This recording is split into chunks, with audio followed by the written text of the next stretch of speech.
भारत के भौतिक स्वरूप का जो चौथा महत्वपूर्ण भूभाग है वो है भारतीय मरुस्थल। क्या है? भारतीय मरुस्थल, जिसको थार के मरुस्थल के नाम से भी जाना जाता है। ये भारत के उत्तर पश्चिम में स्थित है। ये भारत के उत्तर पश्चिम में स्थित है। इसके अंदर राजस्थान का पश्चिमी भूभाग, उत्तरी गुजरात और दक्षिणी पंजाब के अंतर्गत इस भारतीय मरुस्थल का विस्तार है। भारतीय मरुस्थल के संबंध में कई विद्वानों ने अपने विचार प्रस्तुत किए हैं।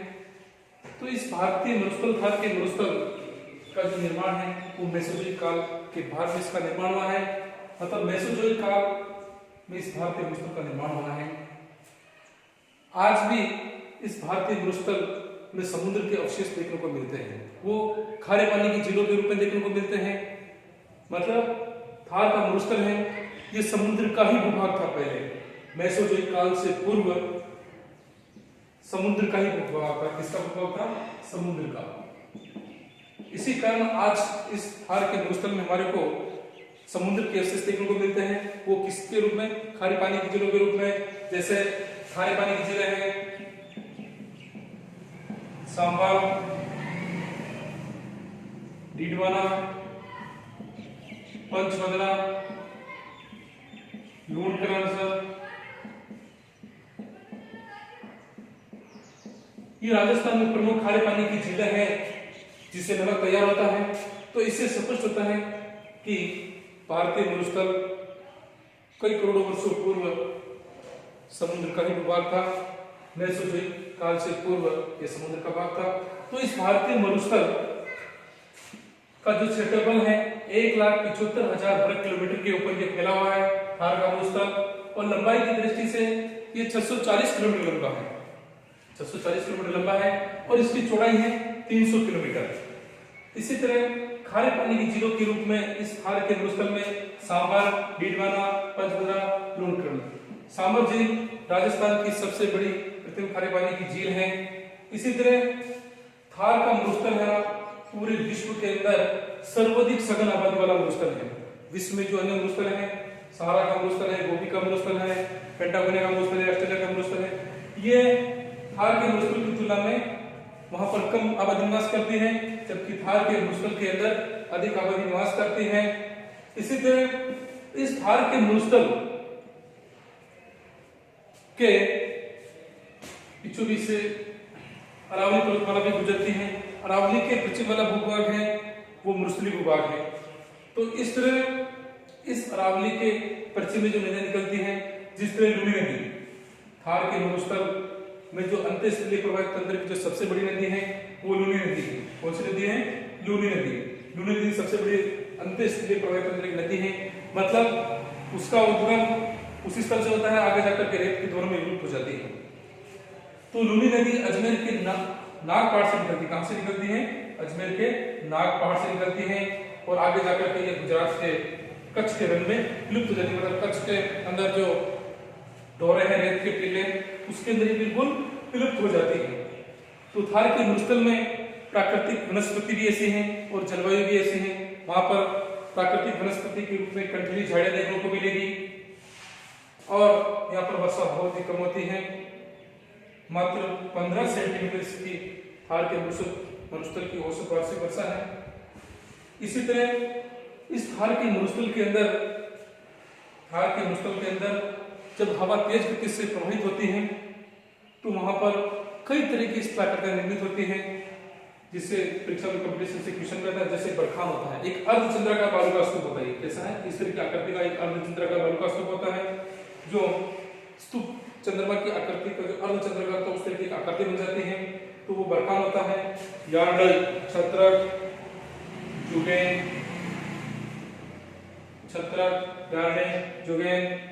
इस तरह की स्थलाकृति बनती है। तो इस तरह तो ये थार का मरुस्थल है अपनी प्राकृतिक भौगोलिकता की दृष्टि से एक अलग है, जहां पर वर्षा बहुत ही कम होती है। और भारतीय मरुस्थल को हमेशा एक समुद्र का भूभाग ही माना जाता था और आज माना जाता है, जिसका उदाहरण हमारे को आज भी देखने को मिलता है। राजस्थान में जो खारे पानी की झीलें हैं, जिससे स्पष्ट होता है कि यह जो भूभाग है समुद्र का ही भूभाग है। जैसे सांबर झील, लीलवाना झील, पंचतंत्रा और लोमकरण झीलों से पता चलता है ये समुद्र का ही भूभाग है। अगला हम पढ़ेंगे जो भौतिक प्रदेश है पांचवा, वो है पांचवा अपना है समुद्र तटीय मैदान। कौन सा है? समुद्र तटीय मैदान। पांचवा कौन सा है? समुद्र तटीय मैदान वे द्वीप समूह है।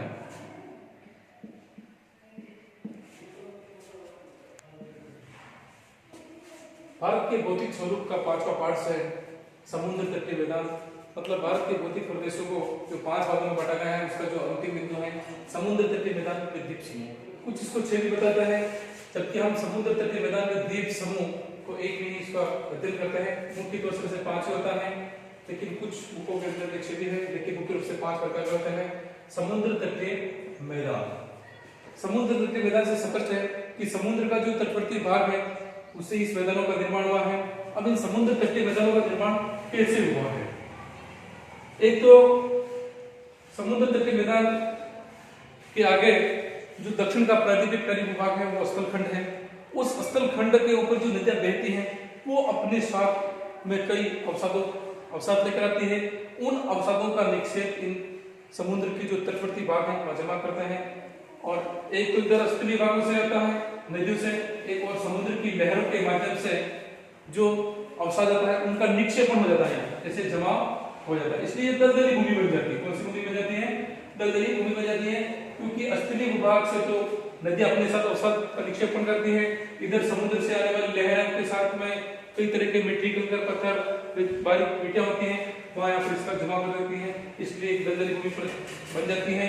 तो इस तरह भारत के दक्षिणी भूभाग पर जो समुद्र के तटवर्ती भागों पर है वहां पर समुद्र तटीय मैदानों का निर्माण हो जाता है। तो समुद्र तटीय मैदानों को हम मुख्य रूप से 2 भागों में बांटेंगे। एक तो पश्चिमी तटीय मैदान जो पश्चिम की तरफ है, एक पूर्वी तटीय मैदान जो भारत के पूर्व की तरफ है। तो इस तरह समुद्र तटीय मैदानों को अलग अलग क्षेत्रों में बांटा है। इस तरह गुजरात से प्रारंभ होता है पश्चिमी तटीय मैदान, जो कन्याकुमारी के केप केमुरी नामक स्थान तक फैला है पश्चिमी तटीय मैदान। तो इसको भी अलग अलग भागों में बांटा है। जैसे गुजरात से प्रारंभ होता है तो यहाँ सौराष्ट्र तट होता है। कौन सा तट होता है? सौराष्ट्र तट होता है। फिर यहाँ पर कोंकण तट होता है, फिर यहाँ एक कन्नड़ या कर्नाटक तट भी बोलते हैं इसको, और नीचे मालाबार तट होता है। ये भारत के जो समुद्र तटीय मैदान है उसके पश्चिमी तटीय मैदानी विभाग पर जो तट है उसको भागों में बांटा गया। एक तो सौराष्ट्र तट जो गुजरात की तरफ है, गुजरात से गोवा तक, फिर कोंकण तट, फिर कन्नड़ या कर्नाटक तट, और फिर मलाबार तट। तो इस तरह पश्चिमी तटीय जो समुद्र तटीय विभाग है उसके ऊपर एक सौराष्ट्र तट, कोंकण तट, कन्नड़ या कर्नाटक तट भी बोलते हैं इसको, एक मलाबार तट है। इसी तरह हम दूसरा अध्ययन करेंगे, लेकिन एक महत्वपूर्ण यह है कि इस समुद्र तटीय मैदानी भूभागों में केरल के निकट कुछ छोटी छोटी लेंगुन झीलें मिलती हैं जिसको कयाल कहते हैं। क्या कहते हैं? कयाल कहते हैं। नाव की आकृति होती है, उसी तरह की झीलें बनती हैं, इसलिए इसको यहाँ पर कयाल झीलें बनती है केरल के निकटवर्ती भागों में। दूसरा है समुद्र तटीय मैदान का पूर्वी तटीय मैदानी भाग जो भारत के पूर्व की तरफ है।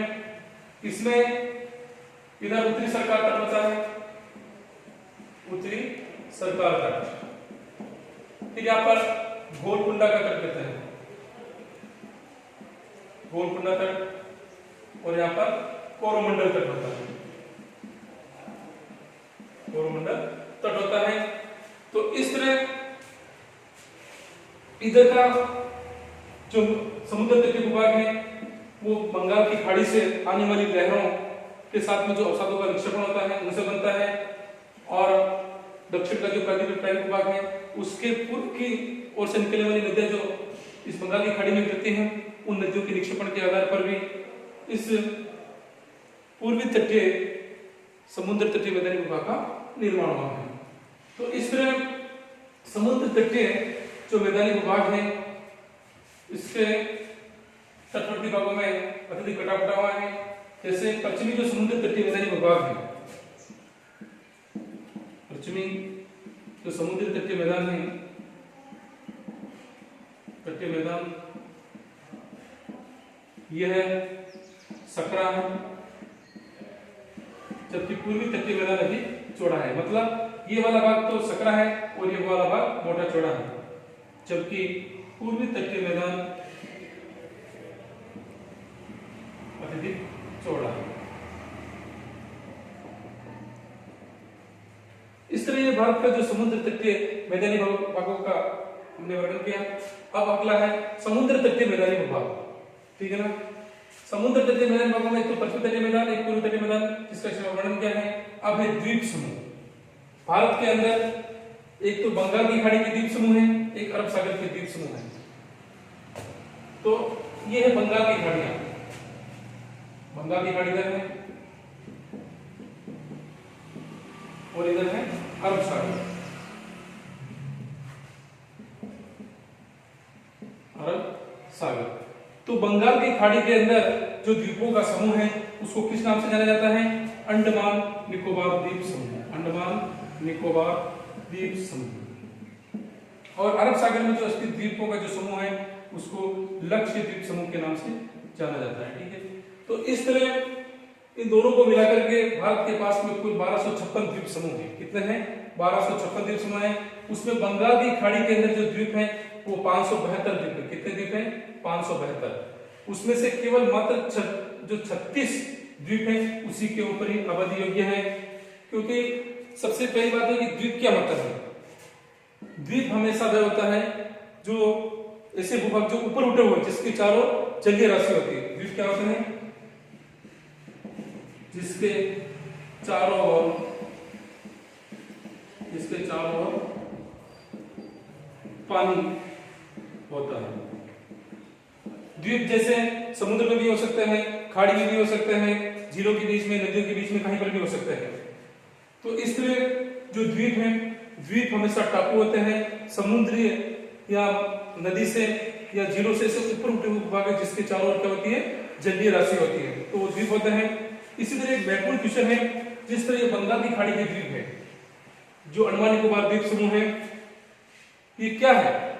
ये क्या है? समुद्र के अंदर एक ऐसी ऊपर उठी हुई एक पर्वत श्रृंखला है। मतलब ऊपर उठ जाती है, उसके ऊपर जो बाहर निकला हुआ जो भाग होता है उसी के ऊपर जन निवास करता है, जो पानी से ऊपर होता है। तो ये जो बंगाल की खाड़ी है, इसमें जो अंडमान निकोबार द्वीप समूह है, ये अराकान-योमा म्यांमार पर्वत श्रेणी के भाग है। अराकान-योमा जो म्यांमार की मुख्य पर्वत श्रृंखला है उसी का ही भाग है। मतलब ये स्थलीय भूभाग के ऊपर जो अराकान-योमा है, अराकान-योमा जो पर्वत श्रृंखला है, ये म्यांमार की प्रमुख पर्वत श्रृंखला है। तो ये जो अंडमान निकोबार द्वीप समूह है, इस अराकान-योमा म्यांमार पर्वत श्रेणी के ही मुख्य भूभाग है, द्वीप है। मतलब यहाँ पर तो ये पानी में डूब गई, लेकिन ये वापस ऊपर उठ गई है पानी से, समुद्री जल से। तो ऊपर उठे हुए भूभाग के ऊपर इस अंडमान निकोबार द्वीप समूह का निर्माण हुआ है। और यहाँ पर केवल 36 द्वीपों के ऊपर ही आबादी का निवास होता है। बाकी पर भूमि ऊपर खबड़ होगी, पथरीली होगी, ज्यादा नुकीली होगी, तो वहां पर जनावास करना असंभव होगा। केवल 36 द्वीप ही आबादी के योग्य हैं। इसी तरह जो ये बंगाल की खाड़ी के अंदर जो अंडमान निकोबार द्वीप समूह है, इसको दो भागों में बांटा जाता है। एक तो है अंडमान, क्या बांटा है? एक है अंडमान और दूसरा है निकोबार। इन दोनों का जो प्रशासनिक केंद्र होता है वो पोर्ट ब्लेयर, क्या है? Port Blair. प्रशासनिक जो केंद्र है पोर्ट ब्लेयर, मतलब अंडमान निकोबार द्वीप समूह की जो राजधानी है वो पोर्ट ब्लेयर है। अंडमान और निकोबार, तो अंडमान और निकोबार जो द्वीप समूह है, इसकी जो सबसे ऊंची पर्वत चोटी है, सबसे ऊंची चोटी है सेडल। क्या नाम है? सेडल। इसकी ऊंचाई है 732 मीटर है। कितनी है? 732 मीटर। इस अंडमान निकोबार द्वीप समूह की जो सबसे ऊंची चोटी है उसका नाम है सेडल। क्या नाम है? सेडल। जिसकी ऊंचाई 732 मीटर है, जो अंडमान द्वीप के अंदर है। फिर दूसरा है निकोबार, मतलब अंडमान और निकोबार को एक मिला जाता है निकोबार। तो निकोबार जो द्वीप समूह है इसके अंदर जो भारत का जो सबसे दक्षिणतम बिंदु है इसका नाम है इंदिरा पॉइंट। इंदिरा पॉइंट है, तो ये है 6 डिग्री 45 मिनट के ऊपर है। जब 2004 के अंदर सुनामी लहर आई थी उसके अंदर ये पूरी तरह से जलमग्न हो गया था, लेकिन वापस महासागरीय लहरें धीरे धीरे वापस पुनः शिथिल अवस्था में हुई तो वह वापस पुनः अपनी पूर्व की अवस्था में आ गया है। तो इस तरह निकोबार जो द्वीप समूह है इसकी जो सबसे ऊंची चोटी है उसका नाम है निकोबार, है ना। निकोबार की जो सबसे ऊंची चोटी है उसका नाम है माउंट थूलियर। क्या है? माउंट थूलियर, सबसे ऊंची चोटी है ना निकोबार द्वीप समूह की। माउंट थूलियर है निकोबार द्वीप समूह की जो सबसे ऊंची चोटी है, जिसकी ऊंचाई है 642 मीटर है। कितनी ऊंचाई है? 642 मीटर है। इस तरह अंडमान और निकोबार द्वीप समूह किसका भूभाग है? अराकान निकोबार, जो म्यांमार की प्रमुख पर्वत श्रृंखला है उसी का ही एक। इधर तो ये समुद्र में डूब जाती है, लेकिन वापस ये ऊपर उठा हुआ भाग जो होता है जिस उनकी पहाड़ियों के ऊपर जो मनुष्य निवास करता है वो अंडमान निकोबार द्वीप समूह है। कंपटीशन में जाता है कि अंडमान निकोबार द्वीप समूह किस पर्वत श्रृंखला के अंग है, तो अराकान निकोबार पर्वत श्रृंखला के अंग है। दूसरा है द्वीप समूह अरब सागर। ये द्वीप समूह ये अपना अरब सागर है। अरब सागर के अंदर कौन कौन से द्वीप समूह है? उसका नाम है लक्षद्वीप समूह है। ये अपना अरब सागर है। तो इस अरब सागर के अंदर कौन कौन से द्वीप आते हैं? इस द्वीप समूह का नाम है लक्षद्वीप। इस लक्षद्वीप समूह के अंदर कुल 36 द्वीप हैं। कितने द्वीप हैं? 36। लक्षद्वीप का जो प्रशासनिक केंद्र है वो कवरत्ती है। क्या है? कवरत्ती प्रशासनिक केंद्र है। लक्षद्वीप और मिनिकॉय द्वीप, यहाँ पर एक महत्वपूर्ण द्वीप है मिनिकॉय। लक्षद्वीप और मिनिकॉय, लक्षद्वीप और मिनिकॉय के बीच में एक 9 डिग्री चैनल है। मतलब लक्षद्वीप और मिनिकॉय के बीच को जोड़ने वाला जो चैनल है वो 9 डिग्री चैनल है। इस तरह लक्षद्वीप में एक प्रमुख द्वीप है अगाती। क्या नाम है? अगाती। अगाती द्वीप लक्षद्वीप का एकमात्र हवाई अड्डा है। लक्षद्वीप एकमात्र हवाई अड्डा है, एकमात्र यहाँ हवाई अड्डा है। तो इस तरह लक्षद्वीप के अंदर एक हवाई अड्डा है जो अगाती द्वीप के ऊपर है, जो एकमात्र हवाई अड्डा है। इस तरह इस लक्षद्वीप के संबंध में है कि लक्षद्वीप एक मूंगे का द्वीप है। कौन सा द्वीप है? मूंगे का, मूंगे का द्वीप, परवाल द्वीप द्वीप है। परवाल द्वीप द्वीप है। मतलब मूंगा एक जीव होता है, उस जीव के द्वारा बनाया हुआ एक परवाल भित्ति होती है, उस परवाल भित्ति से बना हुआ द्वीप है। तो कौन सा द्वीप परवाल भित्ति से बना है? तो लक्षद्वीप। कौन सा द्वीप बना है? तो ये लक्षद्वीप है ना, ये परवाल भित्ति से बना हुआ एक महत्वपूर्ण द्वीप है परवालों से। इसी तरह लक्षद्वीप के जो अधिकांश द्वीप हैं उसकी प्रमुख भाषा कौन सी है? प्रमुख भाषा मलयालम। क्या है? मलयालम भाषा ना। लेकिन एक अपवाद है, लक्षद्वीप और मिनिकॉय। अब मिनिकॉय के अंदर दूसरी भाषा बन जाती है। मिनिकॉय के अंदर है महल भाषा। कौन सी भाषा? क्यों बोली जाती है? क्योंकि मिनिकॉय है ना मालदीव देश के पास में है और मालदीव की जो महत्वपूर्ण भाषा महल भाषा, इसलिए उस भाषा का प्रभाव इस मिनिकॉय के ऊपर है, इसलिए यहाँ पर महल भाषा बोली जाती है। इस तरह भारत की ये द्वीप समूह है जो बंगाल की खाड़ी के अंदर जो अंडमान निकोबार द्वीप समूह है और अरब सागर के अंदर जो लक्षद्वीप समूह है, इसका हमने अध्ययन किया है। Thank you. और इन जो द्वीप श्रृंखला है इसके ऊपर गौर कीजिए और इससे संबंधित कमेंट करिए और इसको सब्सक्राइब कीजिए और लाइक कीजिए।